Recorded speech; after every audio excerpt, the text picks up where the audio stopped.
안녕하세요. 자, 오늘은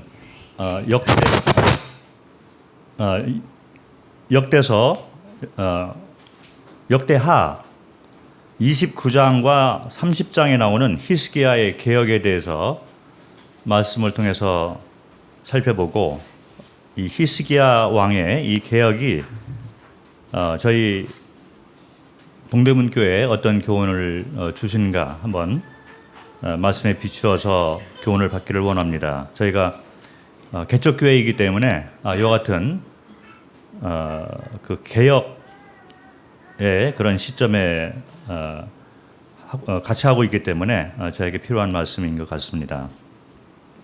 히스기야 왕의 개혁을 우리가 생각을 하면 하나님이 일하시는 개혁이다, 이렇게 결론을 내릴 수가 있습니다. 히스기야 왕이 개혁에 어떤 참 좋은 본을 보이셨던 것을 저희가 말씀을 통해서 알 수가 있습니다. 그런데 히스기야의 그 개혁이야말로 하나님이 일하시는 개혁이었다, 이렇게 저희가 생각을 할 수가 있는데, 세 가지 분야에서 부분에서 한번 하나님께서 일하셨던 것을 상고해 보고자 합니다. 첫 번째는 개혁의 이 필요에 대한 그 절실함을 가지고 있는 사람을 통해서 하나님께서 일하셨다, 히스기야를 말하는 것이죠. 그리고 두 번째는 그렇게 이제 그 개혁의 절실함을 가지고 있는 그 선두자가 있을 때 거기에 함께하는 준비된 동역자들을 예비하신 하나님을 볼 수가 있습니다. 그리고 세 번째는 그런 그 개혁을 해 나가는 진행 과정 가운데 그 당시 이스라엘 백성들의 모습을 보면 책망이 없는 개혁이었다. 그래서 오로지 하나님이 일하시도록 기다리고 믿음을 가지고 역사하시도록 이렇게 그 모든 것을 내어 드리는 그런 믿음을 가졌던 것을 볼 수가 있습니다. 이 세 가지 소주제를 마음에 품으시고 하나하나 살펴보도록 하겠습니다. 히스기야 왕의 개혁. 첫 번째, 하나님이 어떻게 일을 하셨냐면 개혁의 이 필요성을 바라본 사람이 있었다는 거죠. 그래서 이 개혁이 반드시 필요하다라는 이 절실함을 마음에 품고 그것을 그냥 마음에 품은 것에서 그치는 것이 아니라 이제 실행에 옮기고 믿음으로 그 길을 갔던 사람을 통해서 이 개혁이 이루어지는 것을 볼 수가 있습니다. 히스기야는 시세를 알고 개혁의 절실함을 본 자였던 것입니다. 당시 상황을 우리가 좀 생각을 해보면 이스라엘 백성들이 이제 북이스라엘과 남쪽의 유다로 이렇게 갈라져 있으면서 하나님으로부터 이렇게 멀어진 그런 왕들이 많이 있었습니다.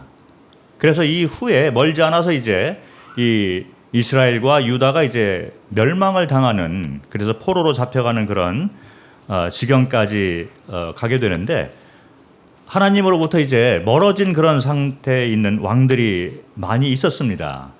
그래서 타락의 모습을 이렇게 걷고 있었던 그런 상황이었습니다. 특별히 히스기야의 아버지 되는 그 아하스 왕이 있는데, 다윗 왕의 길을 벗어나서 타락의 길을 걸었던 대표되는 그런 왕 가운데 하나였었죠. 그래서 히스기야 왕의 아버지, 바로 이 전왕, 이 아하스 왕은 하나님을 떠난 자였던 것입니다. 말씀을 한번 이제부터 살펴보도록 하겠습니다. 역대하 28장을 보도록 하겠습니다. 역대하 28장 19절부터 23절까지 제가 읽도록 하겠습니다. 구약성경 694쪽 정도 되는 것 같습니다. 역대하 28장 19절부터 23절. 이는 이스라엘 왕 아하스가 유다에서 망령되이 행하여 여호와께 크게 범죄하였으므로 여호와께서 유다를 낮추심이라. 유다가 이제 공격을 당한다 이런 말을 하고 있는 거죠. 20절에 아스로 왕 디글랏 빌라셀이 그에게 이르렀으나 돕지 아니하고 오히려 그를 공격하였더라. 유다가 이방인에게 공격을 당하니까 이제 패배의 직전에 들어와 있는 거죠. 그러다 보니까 하나님에게 도움을 요청을 해야 되는데 오히려 아수르 왕에게 도움을 요청을 해서 아수르 왕이 이제 군대를 가지고 이제 오는데 돕지 않고 오히려 아하스 왕을 공격을 하는, 유다 민족을 공격을 하는 그런 말씀을 하고 있습니다. 더 어렵게 된 것이죠. 21절에 아하스가 여호와의 전과 왕궁과 방백들의 집에서 재물을 가져다가 아수르 왕에게 주었으나 그에게 유익이 없었더라. 그래서 도움을 요청했는데 오히려 공격을 하니까 성전에 있는 이런 물건들을 가져다가 이제 그 곡물로 이렇게 줬는데 소용이 없었다는 얘기를 하고 있는 것입니다. 성전에 있는 이런 그 물건들, 재물들을 이렇게 가볍게 여기는 그런 모습을 보이면서 하나님으로부터 멀어진 그런 모습을 우리가 볼 수 있습니다. 22절에 이 아하스 왕이 공고할 때에 더욱 여호와께 범죄하여 자기를 친 다메섹 신들에게 제사하여 이르되 아람 왕들의 신들이 나를 도왔으니 아람 왕들의 신들이 그들을 도왔으니 나도 그 신에게 제사하여 나를 돕게 하리라 하였으나 그 신이 아하스와 온 이스라엘을 망하게 하였더라. 이 유다를 친 민족이 아람인데 유다 왕인 아하스가 유다 군대의 그 강함을 보고 그리고 많은 그 주변에 있는 그 민족들을 이렇게 공격하는 것을 보고 강하다라는 것을 바라보면서 오히려 아람 신을 이렇게 섬기기를 원하고 있는 거죠. 그래서 실제로 이렇게 우상을 섬기게 되었는데 오히려 그 신이 온 이스라엘을 망하게 하였도다 이런 말을 하고 있습니다. 참으로 이렇게 하나님으로부터 멀어진 타락한 모습을 우리가 보게 됩니다. 이런 가운데에서 히스기야가 아버지 아하스 왕의 모든 것을 이렇게 같이 바라보면서 성장한 것을 우리가 볼 수 있습니다. 역대하 28장 1절을 보면 28장 1절을 보면 아하스가 왕위에 오를 때 나이가 20세라 예루살렘에서 16년 동안 다스렸으나 그의 조상 다윗과 같지 아니하여 여호와 보시기에 정직하게 행하지 아니하고 나이가 20세 되었을 때 왕위에 올랐던 거죠. 아하스 왕이. 그리고 16년을 다스렸습니다. 그래서 36살에 이제 죽게 되는 것을 보게 되는데 이 나이를 우리가 생각을 하면서 역대하 29장 아하스 왕이 이제 죽고 그 뒤로 히스기야 왕, 아들인 히스기야 왕이 등극을 하게 되는데 그때 나이를 보면 29장 1절 히스기야가 왕위에 오를 때 나이가 25세라 예루살렘에서 29년 동안 다스리니라. 자, 그래서 히스기야 왕이 아버지가 죽게 되니까 이제 대신해서 이제 왕위를 이렇게 받게 되는데 그때 나이가 25세인 것을 보게 됩니다. 젊은 나이에 이렇게 올라가게 되었는데 아버지는 36살에 죽은 거예요. 그런데 죽고 나서 바로 히스기야가 이제 왕이 됐을 때 25세가 되었다는 얘기는 이 아하스 왕이 나이가 11살 내지 12살 정도 되었을 때 이 히스기야를 당한 거예요.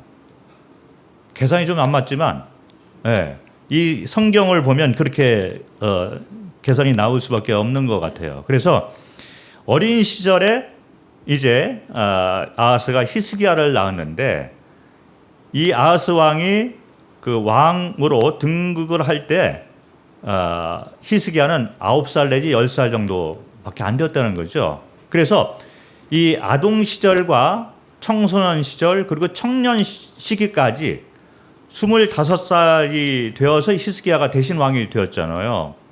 그래서 뭐 사춘기도 지났을 거고 아동부터 청소년, 청년 이 시기 동안에 아버지가 통치하는 것을 다 같이 봤다는 거죠. 세대 차이가 별로 나지 않은 그런 것을 말씀을 통해서 우리가 생각을 할 수가 있습니다. 그런데 아하스 왕은 하나님으로부터 멀어졌던 타락한, 그리고 많은 공격을 당하고 극심한 고난 가운데서 이 왕생활을 했던 것을 바라보면서 히스기야가 과연 무슨 생각을 했겠느냐는 거죠. 어떤 분들은 이런 상황에서 더 타락의 길을 갈 수가 있을 거예요. 또는 같이 그냥 안주하고 그런 길을 계속 갈 수가 있을 거죠. 특별히 아하스 왕이 아버지잖아요. 그런데 이 히스기야가 아버지의 이 치리를 바라보면서 저거는 아니다라고 마음에 확신을 가지고 있는 거죠. 그래서 개혁을 절실하게 필요를 느낀 그런 왕이었던 것입니다. 아버지가 행했던 모든 것에 이 반대의 길을 가야 된다라고 확신을 가지고 준비를 했던 것을 볼 수 있어요. 하나님께서는 히스기야의 개혁을 이렇게 진행을 하시는데, 먼저 개혁의 필요를 절실하게 바라보는 사람을 준비시킨다는 거죠. 이런 사람은 반드시 필요한 것입니다. 특별히 말세를 우리가 살고 있는데 히스기야가 이렇게 개혁이 필요하다는 이 하나님을 향한 마음이 있는 이와 같은 것을 우리가 같이 받을 필요가 있습니다. 히스기야는 개혁의 필요를 바라보면서 정확한 그 상황과 원인을 알고 있는 거예요. 시세를 알고 있는 그런 그 젊은 왕이 되었는데, 아는 것에서 그치는 것이 아니라 이것을 왕이 되자마자 구체적으로 실행을 하고 또 어떤 영적 원리를 가지고 이 개혁을 해나갈 것이다 라는 그 영적 원리가 있어요. 그런 것이 없으면 개혁이 어떤 방향으로 할 것인가 혼란스럽게 될 수밖에 없는데, 히스기야는 그런 것들을 다 먼저 준비를 한 것 같습니다. 위기의식을 느끼는 거예요. 그리고 어떤 것이 문제인가를 정확하게 파악을 하고, 그리고 어떤 방향으로 어떤 영적 원리에 따라서 개혁을 할 것인가라는 확신을 가지고 왕의 자리에 올라가는 것을 볼 수 있습니다. 역대하 29장 2절부터 한번 읽어보면, 왕이 되자마자 준비했던 영적 원리와 그리고 개혁의 방향과 문제점 이런 것을 왕이 되자마자 이제 실행에 옮기는 것을 볼 수 있습니다. 29장 2절부터 한번 읽도록 하겠습니다. 11절까지 읽겠습니다.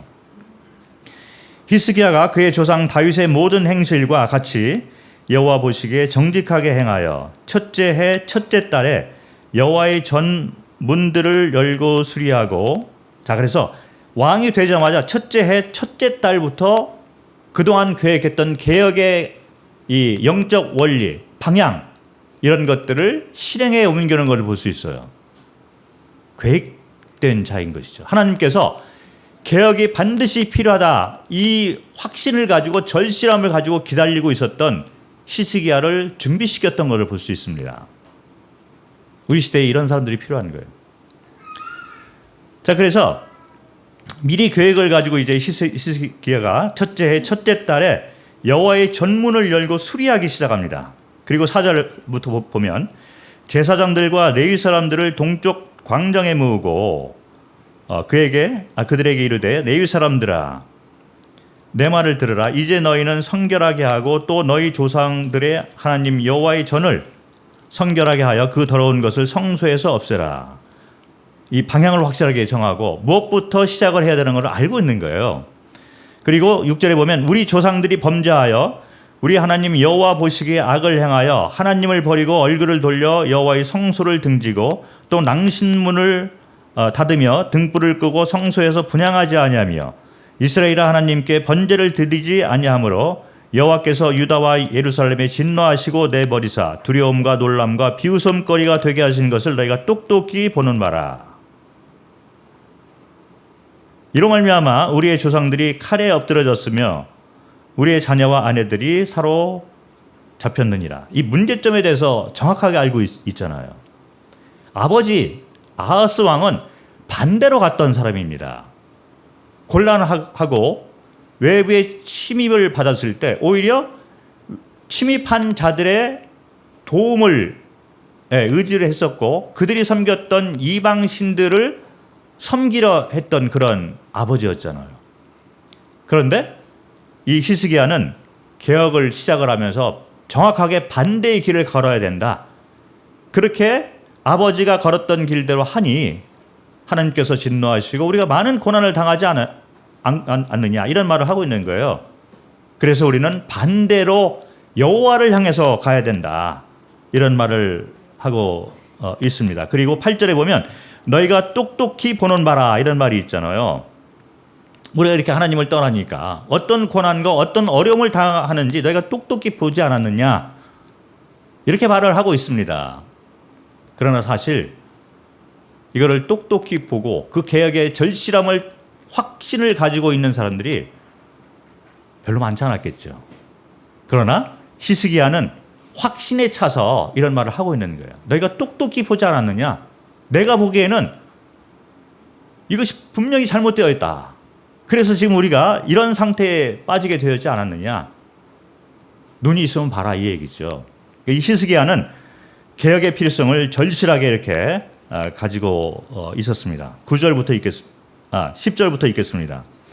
이제 이스라엘의 하나님 여호와와 더불어 언약을 세워 그 맹렬한 노를 우리에게서 떠나게 할 마음이 내게 있으니 내 아들들아 이제는 게으르지 말라. 여호와께서 이미 너희를 택하사 그 앞에 서서 수종하여 그를 섬기며 분향하게 하셨느니라.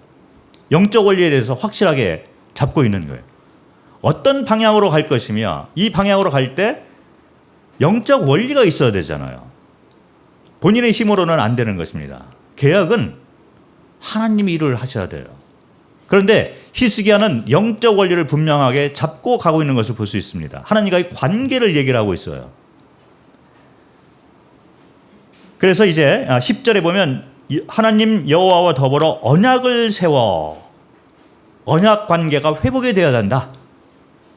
그래서 말씀으로 돌아가고 하나님이 우리를 특별하게 선택한 우리가 택함 받은 민족이다 라는 것으로 믿음을 회복을 하는 것이 우리에게 필요한 영적 원리다라는 것을 확실하게 잡고서 가는 것을 볼 수 있습니다. 11절에 게으르지 마라. 여호와께서 이미 너희를 택했다. 이제 너희가 할 것은 담대함을 가지고 그 앞에 서서 그를 섬기며 규례로 돌아가자. 이런 말을 하고 있는 거예요. 개혁을 어떤 방향과 어떤 영적 원리에 의해서 이것을 해 나갈 것인가를 분명하게 잡고서 가고 있는 것을 볼 수가 있습니다. 오늘날 우리가 우리 시대를 바라보면 하나님을 향하는 이런 뚜렷한 그런 마음을 가진 자들이 꼭 필요한 세대에 우리가 살고 있는 것 같습니다. 개혁을 필요로 하는 세대에 우리가 살고 있는 것 같습니다. 현 한국 교회의 상태를 바라보거나 한국 교회뿐만 아니라 전 세계의 교회의 모습 그리고 현 시대를 살아가고 있는 성도들의 영적 상태를 우리가 바라보게 되면은 우리는 암울하고 침통할 수밖에 없는 현실을 맞이하고 있는 것입니다. 이럴 때 우리가 필요한 것은 뭐냐면 하나님을 향한 마음을 가진 하나님과의 관계를 회복하기를 간절히 바라고 있는 개혁가들이 필요하다는 거예요. 말씀으로 돌아가자. 여호와께 돌아가자. 이런 마음을 가진 분들이 필요한 것입니다. 그런데 이렇게 외치다 보면 히스기야는 너희가 똑똑히 봐라. 문제가 있지 않느냐. 이렇게 외치고 있는데 현실은 그렇지 않습니다. 뭐가 문제인데? 과거 우리가 잘하고 했지 않았느냐. 과거 지향주의. 현대는 안주, 타협. 지금 우리가 좋아. 우리끼리 모이고 우리끼리 교제하고 사랑을 나누고 우리는 이것이 필요해. 교회에 와서 서로 위로받고 서로 성도끼리 사랑하고 안주하고 적당히 놀러가고, 예. 그리고 주일날 집회 끝나면 이제 세상으로 돌아가면서 세상 사람들과 더불어 타협하고 손잡고 같이 크리스찬인지 세상 사람인지 분별이 안 되는 그런 삶을 사는 것이 현대 크리스찬들의 대부분의 모습인 것 같습니다. 그리고 현대교회를 바라보게 되면 전쟁을 알지 못하잖아요.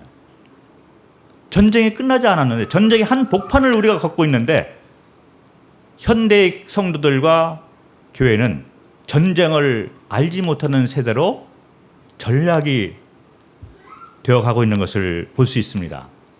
어려움을 당할 때 세상을 향해서 도움을 요청하고, 그러다 보니 그 세상이 오히려 우리의 영적인 필요를 빼앗아가고, 그래서 더욱더 우리를 공격하고 타락하게 만드는 것을 볼 수 있습니다.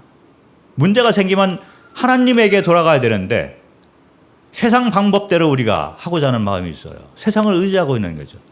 그리고 세상 신을 섬기는 마음이 우리 가운데 있습니다. 아하스가 했던 방향, 그 모습이죠.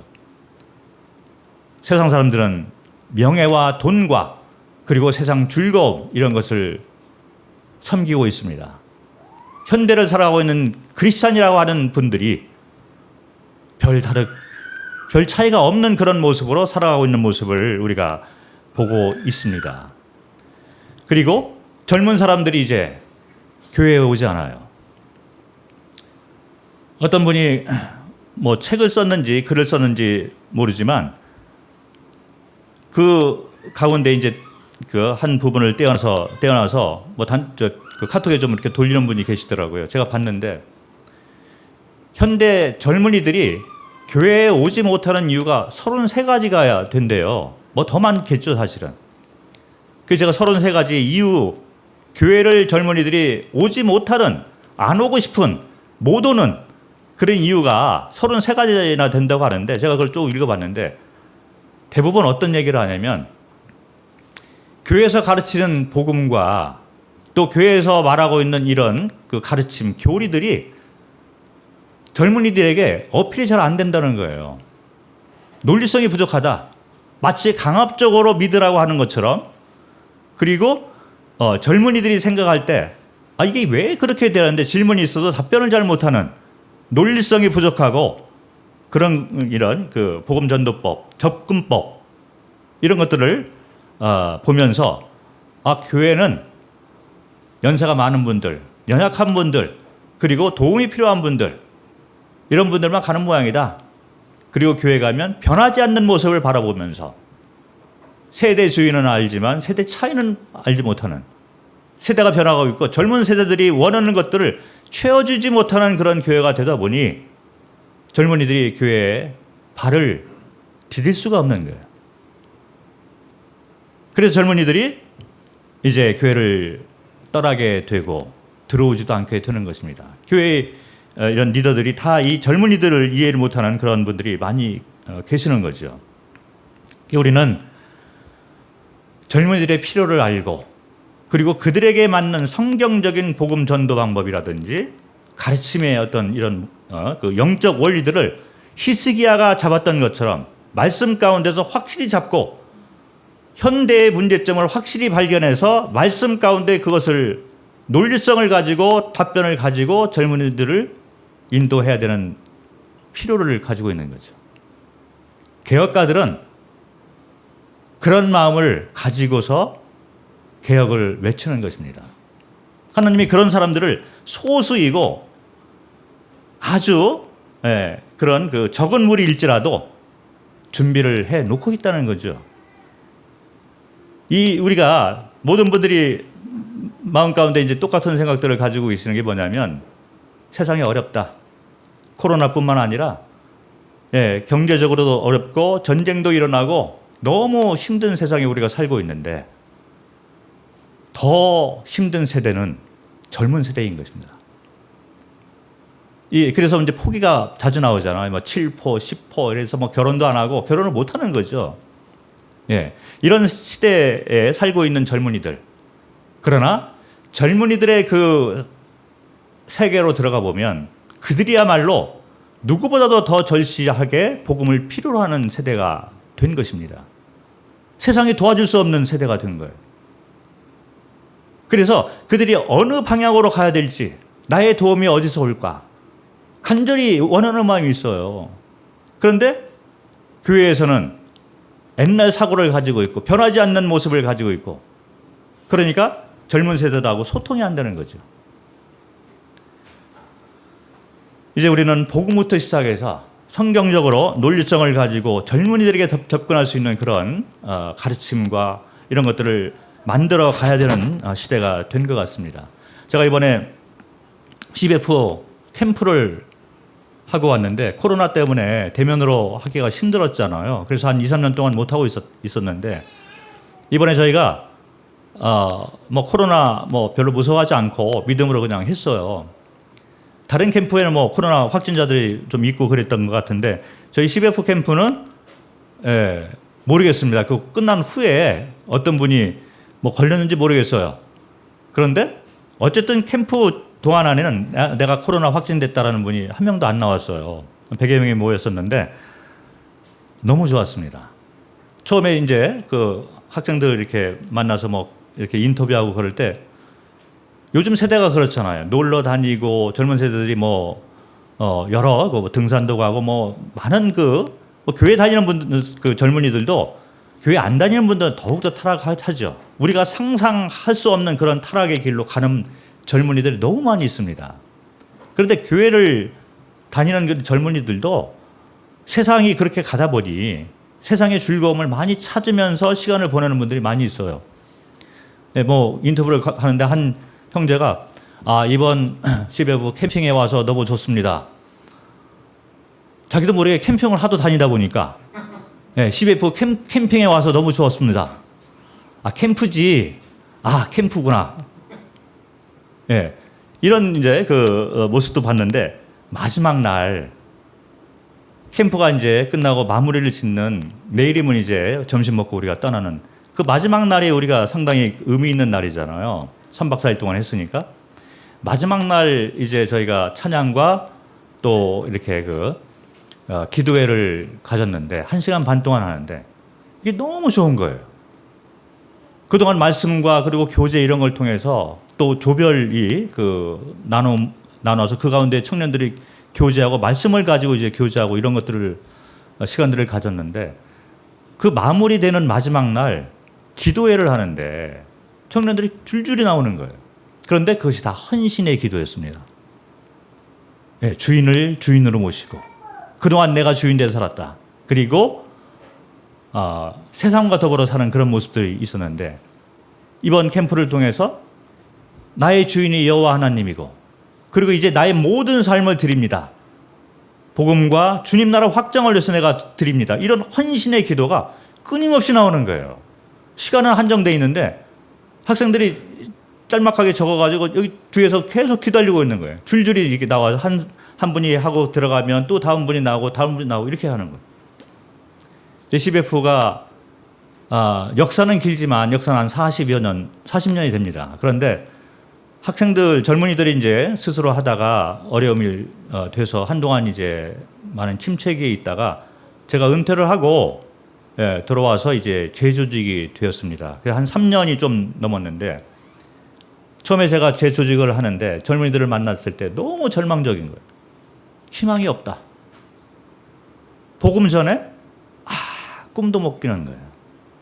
우리도 살기 힘들어요. 영적으로 우리가 아무것도 가진 것이 없는 것 같습니다. 교회를 가도 우리를 이해하지 못하고 교회에서 충족을 시켜주지도 못하고 그러니까 너무 답답해하고 청년들이 그런데 이런 CBF를 통해서 젊은이들이 이렇게 모인다 하니까 교제 때문에 같은 또래의 연령대의 이 다른 형제 자매들을 만나니까 너무 좋잖아요. 그래서 교제 때문에 모이더라고요. 그래서 저는 선교사잖아요. 이 목적이 이렇게 높은 수준에 있다 보니까 바라볼 때 너무 절망적이었습니다. 우리끼리 모이는데 그것도 힘든 거예요. 모이는 것 자체가 힘들고 교회가 너무 힘들어하는 것을 봤는데 그럼에도 불구하고 누군가 개혁을 외치고 누군가 젊은이들을 향해서 말씀을 전하고 이렇게 살아서는 안 된다는 누군가의 외침이 있어야 된다. 히스기야의 마음이죠. 그래서 어른들이 모이기 시작하고 CBF에 함께하는 그런 동역자들이 점점 하나둘 늘어가면서 우리가 할 수 있는 대로 개혁을 외치고 말씀을 나누자, 가르치자. 그리고 전도하는 것에 대해서 복음을 가르치고 또 복음의 삶을 살게 하는 그런 개혁의 방향을, 영적 원리를 확실하게 붙잡고 하자. 이렇게 해서 이제 시간이 좀 지났는데 이번 캠프 동안에 제가 큰 도전을 받았어요. 마지막 때 이제 청년들이 와서 기도를 하는데 너무 감동적인 거예요. 예, 제가 이렇게 앉아 있고, 예, 저는 태국 선교사, 예, 제 옆에 몽골 선교사, 예, 그 옆에 네팔 선교사 3명이 딱 앉았는데 청년들이 앞에 기도를 할 때 이 울음바다가 된 거예요. 이 3명이. 저는 울지 않았어요. 제가 속으로.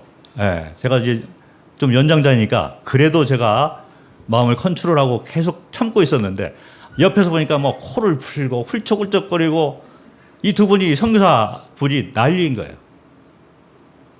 왜 그랬냐면요. 선교사는 선교사의 마음을 알아요. 우리는 영적 전투의 한 복판에서 싸웠던 사람이잖아요. 쉽게 얘기하면 다 버리고 떠났던 사람이에요. 네. 아무것도 바라보지 못하고 맨 땅에 헤대갔던 사람들이기 때문에 영혼 구원과 이 주님을 향한 이 사모하는 마음이 있는 거예요. 은퇴를 해서 이 땅에 들어와 있지만 가시지 않는, 버려지지 않는 그런 게 있어요. 주님을 향한 마음이 있습니다. 이런 마음을 가지고 한국 땅에 들어와서 바라보니 암울하더라고요. 이 한국 교회가 도대체 어떻게 된 교회냐? 성도들의 교제가 우리끼리의 교제고 복음? 진짜 암울했습니다. 이게 교제가 안 되는 거예요. 너무 답답하고 그래서 제가 CBF를 해야 되겠다. 주님 앞에 기도하고 이제 개혁을 시작을 하고 그리고 동대문 교회를 개척을 하게 돼서 개혁의 마음으로 여기까지 오게 된 것입니다. 1년 반 지났잖아요. 영적 원리가 어떻게 가야 되는가를 제가 미리 히스기야의 마음처럼 가지고 이 개척교회를 시작을 한 것입니다. 그리고 CBF도 그렇게 하고 그 방향으로 가고 있는 거예요. 그런데 같이 하고 있는 이 동역하는 뭐 여러 장로 형제님들도 있고 교수들도 있고 그리고 이제 선교사들도 있고 목회자들 많이 있잖아요. 그런데 같은 마음인 거예요. 특별히 선교사의 마음은 같습니다. 우리가 얘기를 안 했는데 그런데 엉엉 울고 있는 거예요. 끝나고 나서 너무 감동을 받아가지고 돌아가서 숙소에 들어가서 얘기를 하는데 하나하나 터놓으면 다 똑같은 마음이에요. 개혁을 절실히 유혹가 있던 마음들이 선교사 마음이 있는 거예요. 똑같은 거예요. 그런데 어떻게 할고 고민을 하다가 그러나 뭔가 외침으로부터 작은 외침으로부터 시작하다 이런 마음을 가지고 이제 CBF에 함께하고 있는데 이번 캠프 동안에 소망을 받습니다.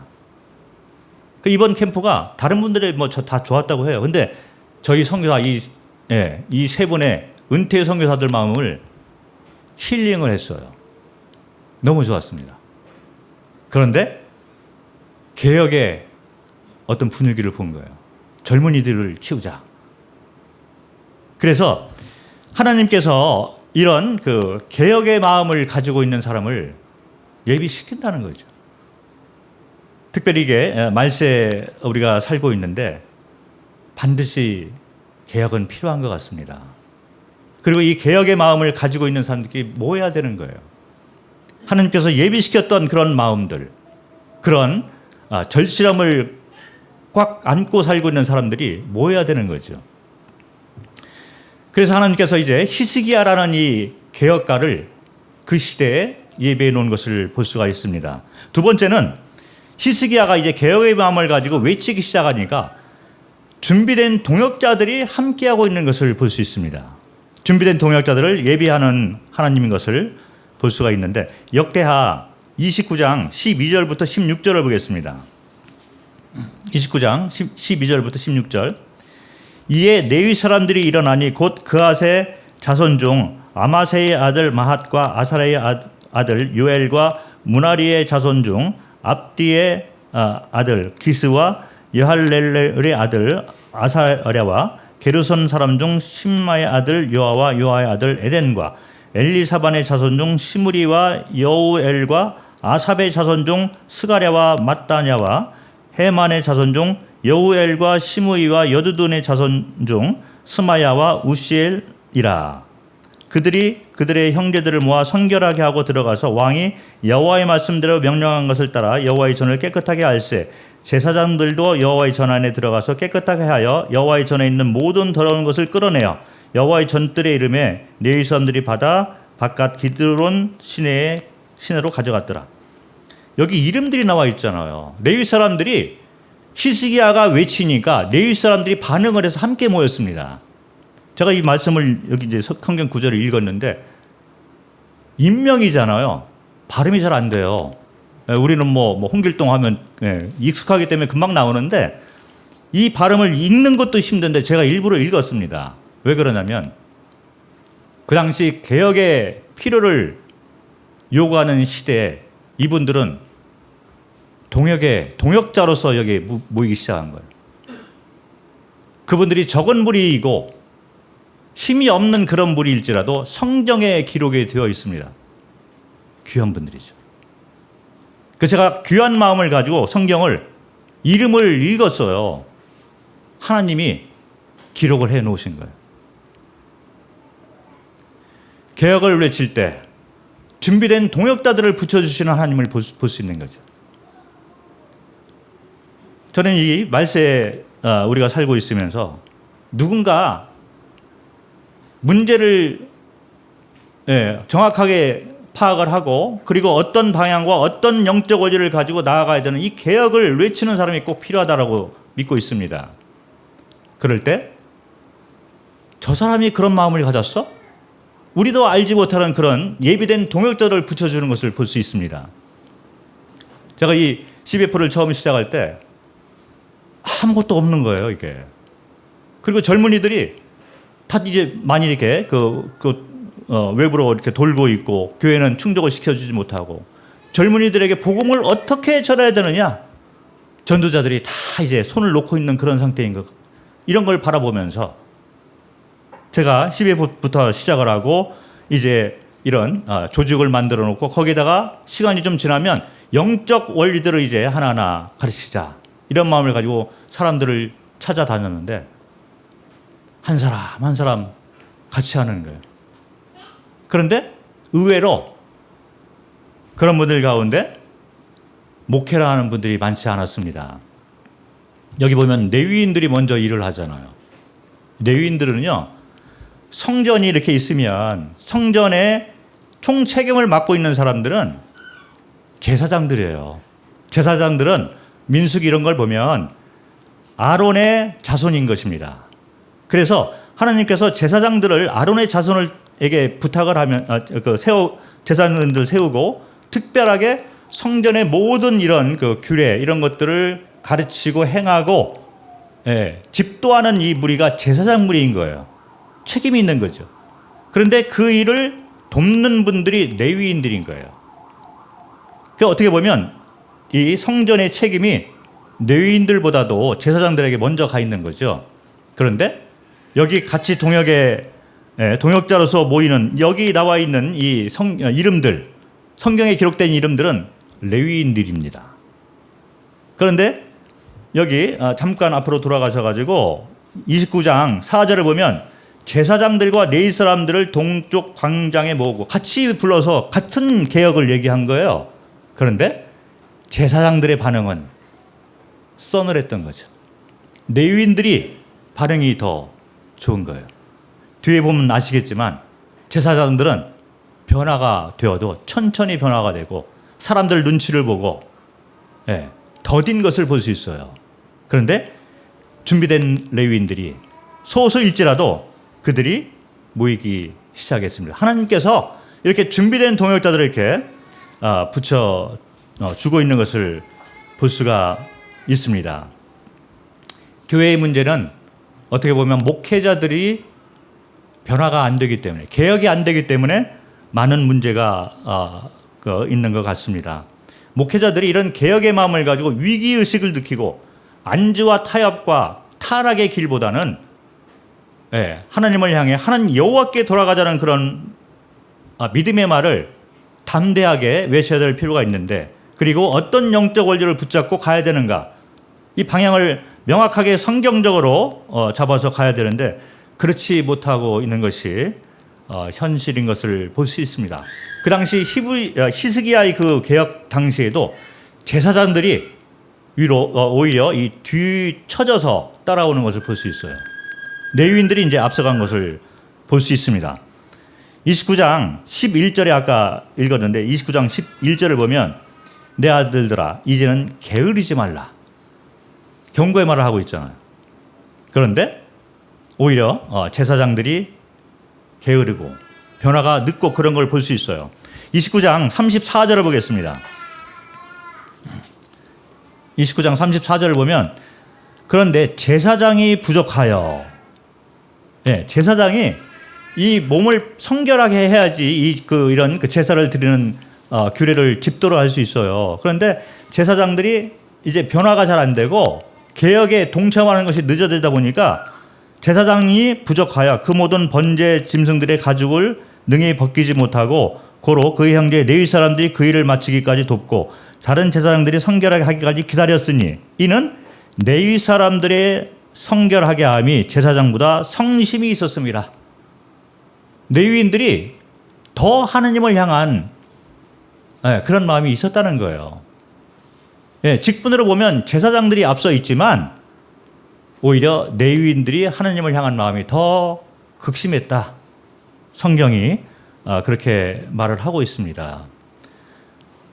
목회자들이 사역을 했다라고 자부하고 있는 분들이 사실 문제가 많이 있는 걸 볼 수 있어요. 그리고 30장 3절을 보겠습니다. 이는 성결하게 한 제사장들이 부족하고 백성도 예루살렘에 모이지 못하였으므로 그 정한 때에 지킬 수 없었습니다. 6월절을 이제 행하려고 하는데 제사장이 부족한 거예요. 이 참 그러면 안 되잖아요. 누구보다도 성전의 깨끗함을 고수를 해야 되고, 그리고 맞는 것을 맞다라고 얘기를 하고 담대함을 가지고 여호와를 향한 마음을 내가지고 시대와 더불어 역행하면서 싸워야 되는 제사장들이 다 타락해 있는 거예요. 그리고 개혁을 외치는데 오히려 뒤처져고 반대하고 이런 것을 볼 수 있습니다. 이게 현실인 거예요. 제가 누구보다도 잘 알고 있습니다. 그래서 한국에 돌아와서 이 개혁을 외치고 말을 하나하나 이제 끄집어낼 때 조심스러워요. 복음이 이게 주님 되심의 복음을 성경적으로 정립해서 잘 가르쳐야 된다, 이런 얘기를 하고, 만찬이 전쟁이 끝나지 않은 것을 만찬에서 우리가 기억을 해야 된다, 성화의 원리가 무엇이고, 이걸 말씀 가운데 풀어서 이렇게 설명을 해주면 오히려 목회하시는 분들이 거기에 대해서 변화가 늦고 내부적으로 반대하는 것이 또 있는 것을 많이 경험을 하고 있습니다. 그래서 쉽지가 않은 거예요. 그리고 이해도 못하시는 분들도 있고, 그 다음에 그렇게 됐을 때 어떻게 보면 그동안 했던 것들에 대한 어떤 그 평가, 비판 이런 것도 따라올 수 있지 않을까, 이런 염려 때문에 그런지 몰라도 어쨌든 간에 개혁에 대해서 이 제사장들이 오히려 레위인들보다 이 처져 따라가는 것을 우리가 볼 수 있습니다. 그럼에도 불구하고 하나님께서는 예비된 그런 동역자를 붙여주셔서 그들의 이름이 성경에 기록되어 있다는 거죠.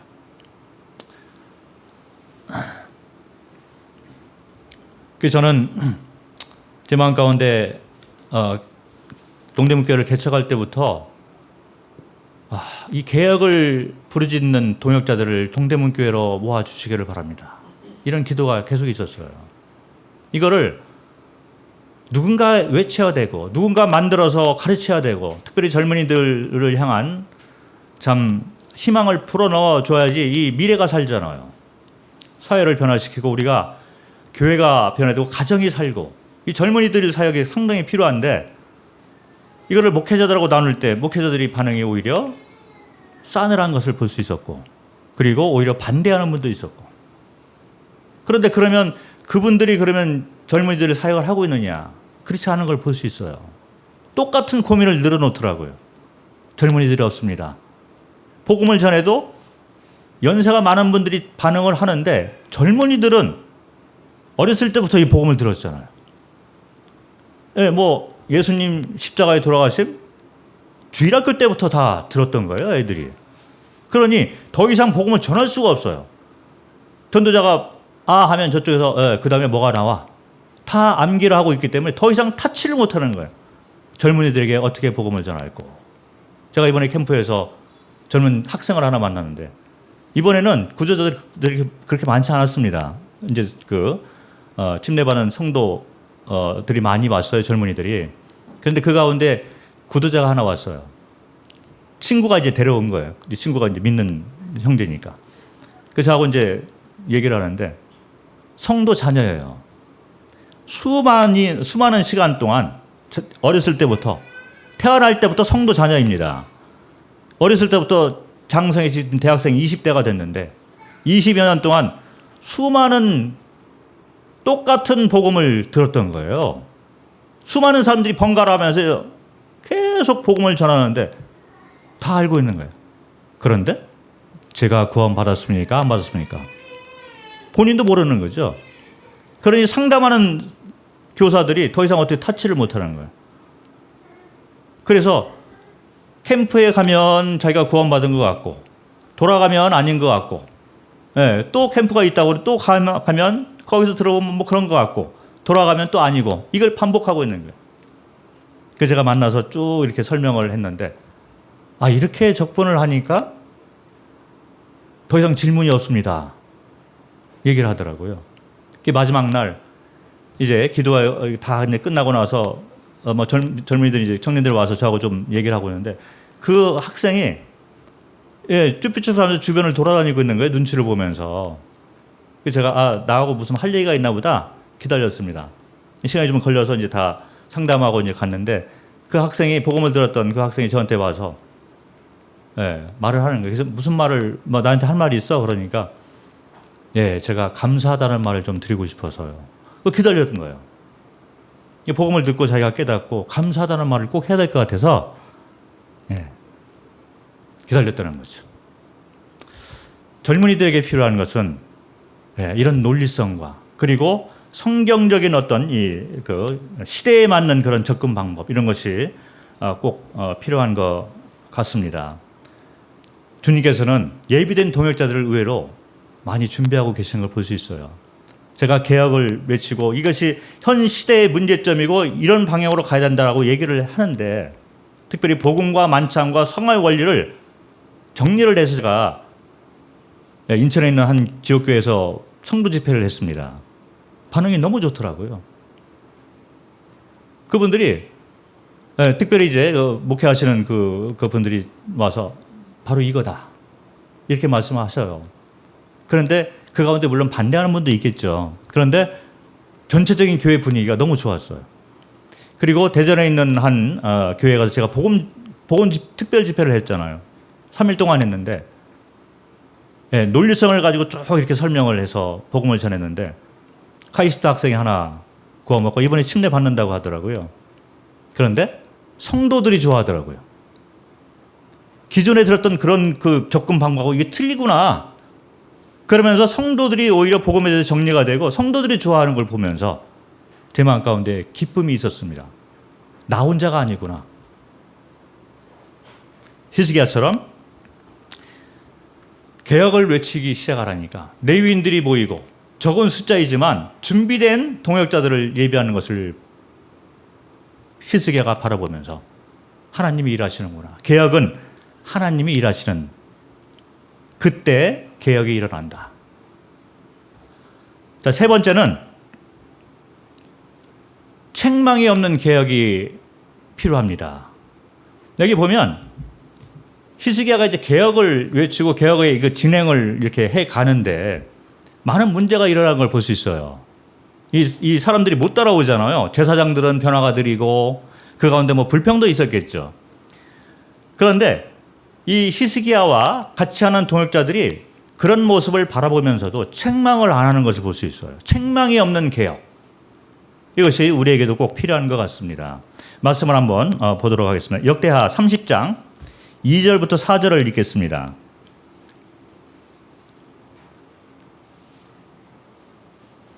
30장 2절부터 4절. 왕이 방백들과 예루살렘 온 회중과 더불어 의논하고 둘째 달에 유월절을 지키려 하였으니 이는 성결하게 한 제사장들이 부족하고 백성도 예루살렘에 모이지 못하였으므로 그 정한 때에 지킬 수 없었습니다. 왕과 온 회중이 이 일을 좋게 여기고. 자, 성전을 이제 깨끗하게 하고 히스기야 왕과 그리고 같이 하는 동역자들이 모여서 이제 우리가 유월절 이 행사를 하자. 그래서 여호와께 돌아가자. 이런 마음을 가지고 유월절 행사를 하려고 하는데 원래 유월절 행사는 첫째 달에 해야 돼요. 그런데 그 시간에 못 맞춘 거예요. 이게 빨리 진행이 돼야 되는데 못 맞췄습니다. 그 둘째 달에 하게 된 거예요. 그 이유가 뭐냐면 읽었듯이 3절에 보면 성결하게 한 제사장들이 부족했다. 자, 그러면 보통 때 같으면 우리가 유월절 이 날짜를 어긴다는 것은 하나님의 진노가 있어요. 반드시 하나님께서 저주를 하고 책임 맡은 자를 처단을 하겠죠. 그런데 개혁 이 시기에는 그런 것이 없습니다. 그리고 왕 입장에서 보면 이거를 빨리 해야 돼요. 개혁을 해야 되기 때문에 개혁이라는 것은 어쨌든 못 지킨 이 율례를 우리가 지키려고 하는 거잖아요. 이게 이제 개혁의 그 목적이겠죠. 유월절을 행하자. 그런데 제사장들이 꿈을 대고 안 따라오는 거예요. 자, 그러면 히스기야 왕이 왕의 직권으로 처단을 하든지, 여기 또 보면 백성들도 예루살렘에 모이지 못하였다.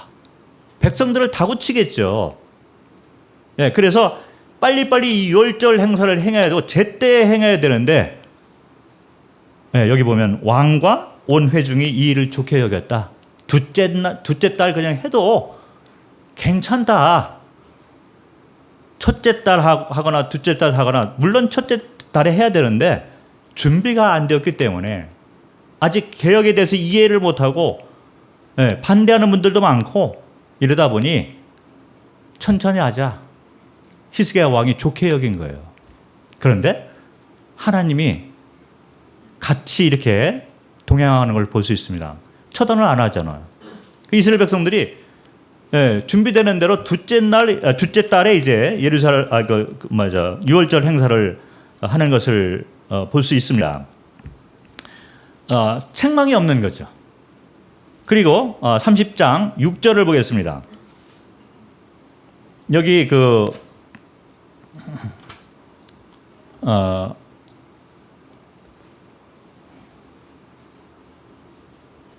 6절을 먼저 보면 30장 6절, 보발꾼들이 왕과 방백들의 편지를 받아가지고 왕의 명령을 따라 온 이스라엘과 유다에 두루다니며 전하니 일렀을 때, 이스라엘 자손들아, 너희는 아브라함과 이삭과 이스라엘의 하나님 여호와께로 돌아오라. 그리하면 그가 너희 남은 자 곧 아수르 왕의 손에서 벗어난 자에게로 돌아오시리라.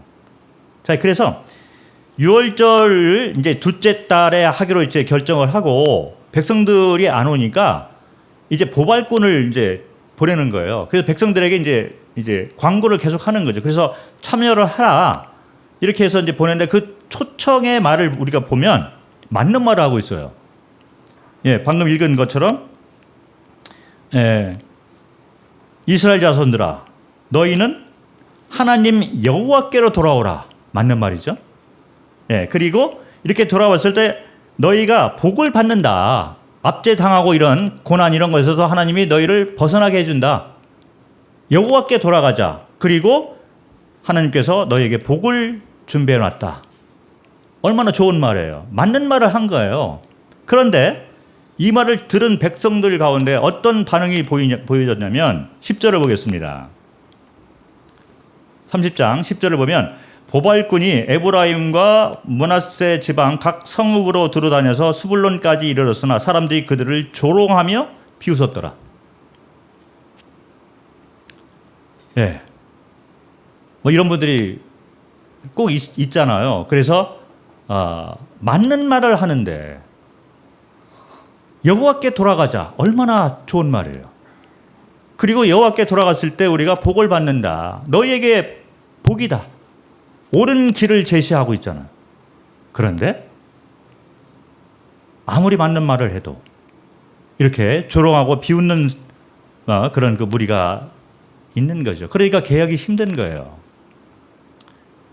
비협조적이고 그런 분들이 꼭 있는 것 같습니다. 맞는 말을 하면 우리가 듣고서 맞는 편에 서야 되는데 그렇지 않은 그런 무리가 반드시 있게 되죠. 그럴 때 보통 때 같으면 왕의 직권이 있잖아요. 살육을 하거나 질책을 하거나 분열을 해서 분쟁도 가능하죠. 이렇게 해서 뭔가 처단을 해야 되는데 히스기야는 아무런 조치를 하지 않고 기다리는 거죠. 질책이 없는 개혁. 자, 그 이변에는 하나님이 일을 하시도록 믿음으로 맡기는 것을 볼 수 있는 것입니다. 그래서 11절, 12절을 보면 하나님이 역사하는 걸 볼 수 있어요. 30장 11절. 그러나 아셀과 므낫세와 스불론 중에서 몇 사람이 스스로 겸손한 마음으로 예루살렘에 이르렀고 하나님의 손이 또한 유다 사람들을 감동시키사 그들에게 왕과 방백들이 여호와의 말씀대로 전한 명령을 한 마음으로 준행하게 하였더라. 자, 이렇게 옳은 말을 했는데 비웃고 조롱하는 무리가 있잖아요. 반면에 11절에 보면 몇 사람들이 스스로 겸손한 마음으로 맞는 말을 하기 때문에 여호와께 돌아와서 예루살렘으로 온 걸 볼 수 있습니다. 자, 이런 사람을 통해서 개혁이 이루어지고 있는 거죠. 그리고 12절에 보면 하나님의 손이 사람들을 감동시키는 거죠. 하나님이 일하시는 걸 볼 수 있습니다. 그래서 사람들이 맞는 말을 하는데 왜 우리가 거절을 해야 되느냐. 그러면서 한 마음으로 준행하기 시작하는 것을 볼 수가 있는 것입니다. 여기 보면 겸손한 사람들이 맞는 말을 했을 때 겸손한 마음을 가진 자들이 움직이는 걸 볼 수 있습니다. 저는 이 동대문 교회가 지금 이 시점에 우리가 1년 6개월 정도 됐습니다. 개척을 한 지 1년 6개월 정도 됐는데 지금 우리가 꼭 필요한 게 무엇인가를 생각을 해보면 이와 같은 말씀을 통해서 우리가 교훈을 꼭 받아야 되는데 겸손한 마음을 우리 성도님들이 다 같이 가지도록 꼭 기도를 해야 될 것 같습니다. 이게 교회의 기도 제목이에요. 우리 자매님들이 자매 기도회가 있습니다. 첫 번째로 기도할 게 뭐냐면 여호와께 돌아가자. 겸손한 마음을 우리가 갖자. 맞는 말에 대해서 성경적인 가르침에 대해서 우리가 말씀으로 돌아가자. 겸손하자. 우리 가운데 생각들이 다 틀린 그런 성도님들이 모여 있잖아요. 내가 과거에 뭘 했어? 내가 주님 믿고 난 다음에 내가 뭘 했는지 너희가 알아? 이런 마음들이 있을 수 있어요. 그런 거 따지면 저도 할 말이 많이 있습니다. 내가 과거에 80년대에 선교 훈련을 어떻게 떠나는지 알아? 그동안 내가 그거 말하지 40년 됐는데 30년을 내가 선교지에서 보내면서 내가 그동안 뭐를 했는지 성도님들 아십니까? 제가 할 말이 많이 있어요. 그러나 주님이 원하시는 마음은 우리 모두 겸손한 자가 되자. 이거 같습니다. 이 동대문 교회가 나갈 방향은 겸손한 마음을 향해서 우리가 가야 될 것 같습니다. 그래야지 개혁이 이루어지는 거예요. 네. 자기가 뭐 했다. 내가 누구다. 자, 우리는 필요 없습니다. 만약에 그걸 가지고 논하려면 저하고 한번 논해보면 될 것 같아요. 네. 겸손합시다. 이 여기 나와 있는 사람처럼 겸손한 마음을 가진 자들을 하나님께서 움직이시는 거예요. 그랬을 때 개혁이 이루어지는 것을 볼 수가 있습니다. 그리고 30장 18절부터 20절 18절부터 20절을 보면 에브라임과 므낫세와 이사갈과 스불론의 많은 무리가 자기들을 깨끗하게 하지 아니하고 유월절 양을 먹어 기록한 규례를 어긴지라. 히스기야가 그들을 위하여 기도하여 이르되 선하신 여호와여 사하옵소서. 결심하고 하나님 곧 그의 조상들의 하나님 여호와를 구하는 사람은 누구든지 비록 성소의 결례대로 스스로 깨끗하게 하지 깨끗하게 못하였을지라도 사하옵소서 하였더니 여호와께서 히스기야의 기도를 들으시고 백성을 고치셨더라. 제사를 드리는데 제사장뿐만 아니라 사람들도 이 규례대로 자기를 성결케 하는 그런 그 행사를 먼저 해야 돼요. 그리고 난 다음에 이제 제사들을 이렇게 드리고 또 유월절 양의 그걸 먹고 이런 규례가 다 있는데 그거를 하지 않았다는 거예요. 그리고 그냥 그 유월절 그거를 그냥 먹었어요. 그런데 그 마음에 19절에 보면 이분들이 여지껏 안 해봤잖아요. 한 번도 안 해봤기 때문에 그냥 실수를 하는 거죠. 그런데 그 중심에 보면 19절에 보면 하나님 여호와를 구하는 사람이라는 거예요. 그래서 하나님께서 용서를 하십니다. 히스기야가 그들이 결례를 범한 것, 규례대로 행하지 않은 이것을 바라보면서 보통 때 같으면 이미 죽은 목숨이에요. 왕도 그렇고 제사장도 그렇고 이런 사람들 처단을 해야 되죠. 규례대로 안 하니까 하나님의 거룩한 성소에 들어가고 제사를 바칠 때 그 제사의 물이 음식을 먹을 때 규례대로 해야 돼요. 그런데 이 사람들은 그걸 안 했습니다. 그런데 그 중심을 보니까 여호와 하나님을 구하는 마음이 있다는 것입니다. 그 히스기야가 그 마음을 보고 비록 우리가 연약하고 준비가 안 되었을지라도 하나님 그들의 죄를 사하시옵소서. 그 하나님께서 기쁘게 받으시고 죄를 사해 주는 것을 볼 수가 있습니다. 겸손한 마음과 여호와 하나님을 구하는 마음이 우리에게 꼭 필요한 것 같습니다. 개혁의 이거를 잘 이해를 못할 수도 있어요. 괜찮습니다. 그리고 우리가 늦게 갈 수도 있어요. 괜찮아요. 그리고 엉뚱한 말을 우리가 할 수 있어요. 문제되지 않습니다. 천천히 가면 되는 거예요. 우리에게 필요한 것은 이 동대문교회가 지금 필요한 것은 뭐냐면 겸손한 마음과 여호와 하나님을 구하는 마음이 필요한 거예요. 자, 그러면 말씀이 그러한가 같이 이렇게 상고하고 같이 나누고 그래서 하나님이 우리를 감동시킬 때 우리가 움직일 수가 있는 거죠. 이것이 바로 하나님이 일하시는 개혁이라는 것입니다. 히스기야의 개혁은 그런 개혁이었습니다. 우리가 말세에 꼭 이 개혁의 방향과 영적 원리 이것은 꼭 필요한 것 같습니다. 우리가 외치지 않냐면 우리의 자녀들, 우리가 속해 있는 가정과 교회와 사회들이 어려움을 당할 수 있잖아요. 당하고 있습니다. 개혁의 마음을 가진 자들이 꼭 필요하고 그리고 그런 것들을 외치는 분들이 있을 때 같이 동역의 마음을 우리가 같이 해야 되고 그리고 맞는 말이면 겸손한 마음과 하나님을 구하는 마음으로 비록 이해가 안 되고 더딜지라도 맞는 말에 대해서는 우리가 쉽게 대적을 해서는 안 된다고 생각을 합니다. 히스기야의 이 개혁을 통해서 우리가 우리 동대문교회, 이 개척교회에게 꼭 필요한 말씀을 주신 것 같습니다. 저 개인적으로 말씀을 보면서 이게 우리에게 꼭 필요한 그 현 위치구나 이걸 받으면서 감사한 마음이 있었습니다. 말씀을 마치도록 하겠습니다.